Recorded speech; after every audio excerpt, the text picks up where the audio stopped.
ಇದೊಂದು ನಾಡ ಹಬ್ಬ. ಇದು ನಾಡ ಹಬ್ಬ ಅಷ್ಟೇ ಅಲ್ಲ, ನಮ್ಮ ರಾಜ ಮಹಾರಾಜರು ಮಾಡಿದಂಥ ಅನುಸರಿಸಿದಂಥ ಪರಂಪರೆ ಇದೊಂದು ಅಂತಾರಾಷ್ಟ್ರೀಯ ಮಟ್ಟದ ಹಬ್ಬವಾಗಿ ಪರಿವರ್ತನೆ ಆಗಿದೆ. ಮತ್ತು ಇದಕ್ಕೆ ನೂರಾರು ವರ್ಷಗಳ ಇತಿಹಾಸ ಇದೆ, ಒಂದು ನೂರಾರು ವರ್ಷಗಳ ಪರಂಪರೆ ಇದೆ.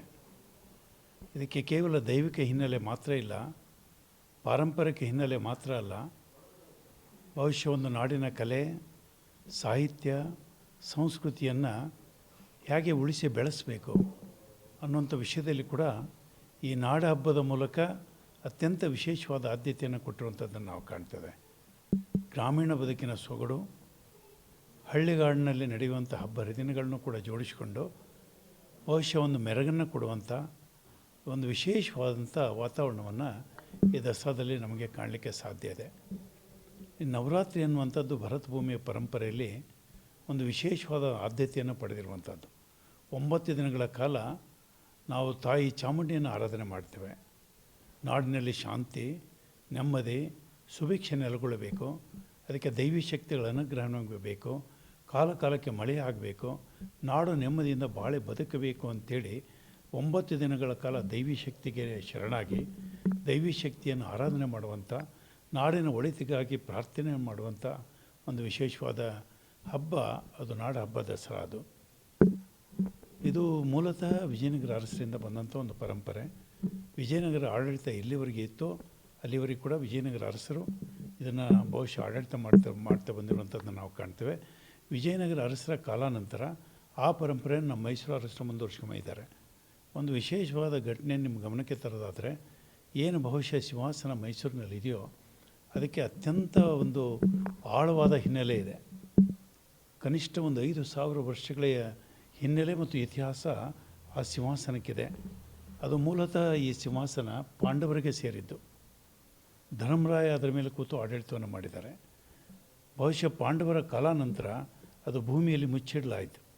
ಭೋಜರಾಜನ ಆಡಳಿತ ಬಂದಾದಮೇಲೆ ಉಜ್ಜಯಿನಿಯಲ್ಲಿ ಬಹುಶಃ ಅದನ್ನು ಮೊಲ ಮತ್ತು ನಾಯಿ ಕಥೆಯನ್ನು ನೀವು ಕೇಳಿದಿರಿ. ಆ ಹಿನ್ನೆಲೆಯಲ್ಲಿ ಭೂಮಿಯನ್ನು ಉತ್ಖನನ ಮಾಡಿದ ಮೇಲೆ ಅಲ್ಲಿ ಸಿಂಹಾಸನ ಲಭ್ಯ ಆಯಿತು. ಭೋಜರಾಜ ಅದರ ಮೇಲೆ ಕೂತು ಆಡಳಿತವನ್ನು ಮಾಡಿದ್ದಾನೆ. ಭೋಜರಾಜನ ಕಾಲಾನಂತರ ಬಹುಶಃ ಇದು ವಿಜಯನಗರ ಸಾಮ್ರಾಜ್ಯಕ್ಕೆ ವರ್ಗಾವಣೆ ಆಯಿತು.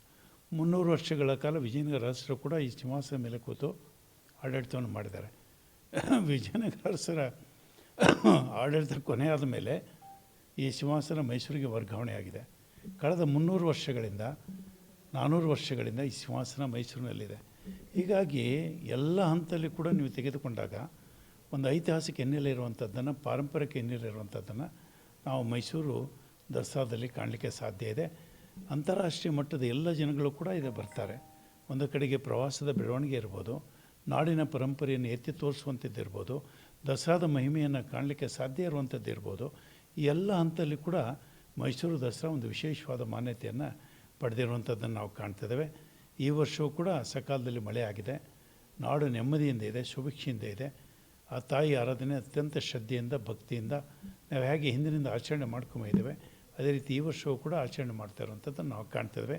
ಹೀಗಾಗಿ ನನ್ನ ನಾಡಿನ ಜನತೆಗೆ, ಭರತಭೂಮಿ ಜನತೆಗೆ ನಾನು ಮೈಸೂರಿನ ದಸರಾ ಹಬ್ಬದ, ನಾಡ ಹಬ್ಬದ ಶುಭಕಾಮನೆಗಳನ್ನು ಈ ಸಮಯದಲ್ಲಿ ಹೇಳಲಿಕ್ಕೆ ಬಯಸ್ತಾ ಇದ್ದೇನೆ. ಈಗ ನಮ್ಮ ತುಮಕೂರಿನಲ್ಲೂ ಕೂಡ ಈಗ ದಸರಾ ಇಲ್ಲಿ ಪ್ರಾರಂಭ ಮಾಡಿದ್ದಾರೆ. ಕಳೆದ ವರ್ಷದಿಂದ ಅದ್ದೂರಿಯಾಗಿ ಮಾಡ್ತಾ ಇದ್ದಾರೆ. ಈ ವರ್ಷ ಅದೇ ರೀತಿ ಮೈಸೂರು ಮಾದರಿಯಲ್ಲೇ ಮಾಡಬೇಕು ಅನ್ನೋ ಇಲ್ಲ, ಕೊಡಗಿನಲ್ಲಿ ಪ್ರಾರಂಭ ಮಾಡಿದ್ದಾರೆ. ಕೊಡಗಿನಲ್ಲಿ ಕೂಡ ಅತ್ಯಂತ ಅದ್ದೂರಿಯಿಂದ ದಸರಾ ಹಬ್ಬವನ್ನು ಮಾಡ್ತಾ ಇರುವಂಥದ್ದು ನಾವು ಕಾಣ್ತಿದ್ದೇವೆ. ಈಗ ನೀವು ಕೂಡ ತುಮಕೂರಿನಲ್ಲಿ ಪ್ರಾರಂಭ ಮಾಡಿದ್ದೀರಿ.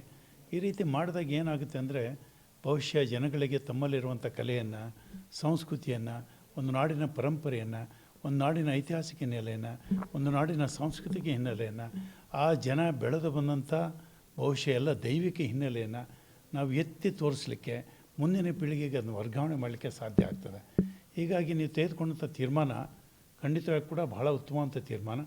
ಇದು ಅದೇ ರೀತಿ ಬೆಳೆದು ಬರಲಿ. ಈ ಭಾಗದ ಎಲ್ಲ ಬಹುಶಃ ತುಮಕೂರಿಗೆ ಕೂಡ ಒಂದು ಭಾಳ ಅದ್ಭುತವಾದಂಥ ಇತಿಹಾಸ ಇದೆ, ಒಂದು ಅದ್ಭುತವಾದಂಥ ಪರಂಪರೆ ಇರುವಂಥ ನಾಡಿದು ತುಮಕೂರು. ಹೀಗಾಗಿ ನೀವು ಅದ್ರ ಜೊತೆಗೆ ದಸರಾವನ್ನು ಕೂಡ ಇವತ್ತು ಸೇರಿಸ್ತಾ ಇದ್ದೀರಿ.